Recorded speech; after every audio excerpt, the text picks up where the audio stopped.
What up, guys? Hey, I'm trying to be quiet because my kid's sleeping, but I just looking through our CRM right now, checking the schedule. I don't do the scheduling, so I'm not like super in tune to what's going on, but I do check it at least once a day to see, what we scheduled, kind of how things are rolling and all that. And I'm looking at our schedule right now, and let me see. So you can see here, the yellow is today, and that is next week. And the week after is looking a little thin. So you guys hear me talk about this throughout the year a lot. I talk about,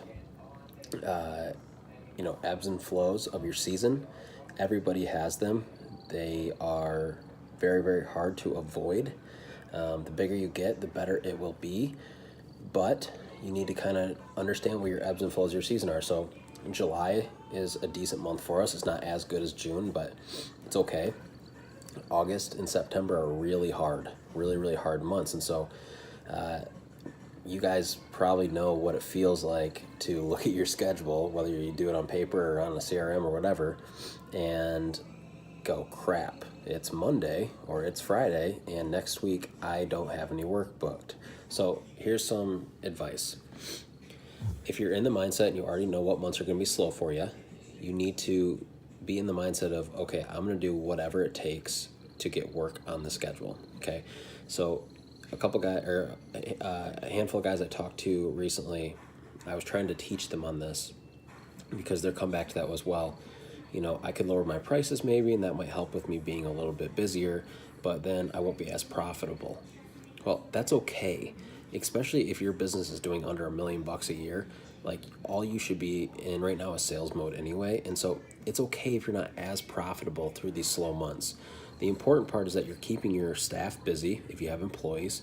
For me, I can't just be like, well, we run some small specials. We don't discount our stuff a whole lot, but we run some small specials to hopefully, get the people that maybe didn't pull the trigger earlier in the year because we were a little too expensive for them to do it now, right? So that'll help fill August and September. We also call our entire customer list come August to try to get them on the schedule during those slow months. So that helps a little bit too. And then we push actually harder this time of year marketing than any other time of year.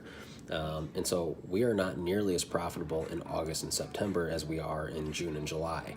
But that's okay because my guys still have a place to come to work, and they still can work their 30, 40 hours a week, get through the slow time. And they know that November's coming, which is 60, 70 hour a week months, okay? And so get out of the mindset of kind of hibernating through your slow season. Get out there and push twice as hard, and you still might not be slammed, but you gotta stay steady, especially if you want to grow a big business and you want to attract and keep staff. So thought I'd reach out to you guys. I'm right here in the trenches with you, so I totally understand what you're going through. If you're anywhere here in the Midwest, you're probably experiencing a slowdown. And after, May, June, July, kind of feels good. But once you get into it, it gets a little stressful because you want to be staying steady. So call your customer list. Do more marketing, spend more money. Don't worry so much on profitability, and get out there and just push. Try to get some commercial stuff during these slow times. Give people discounts if they schedule during the slow months. All that kind of stuff really will help pad you a little bit. Might not be perfect, but the idea is to be steady. So hope it helps. Talk to you guys.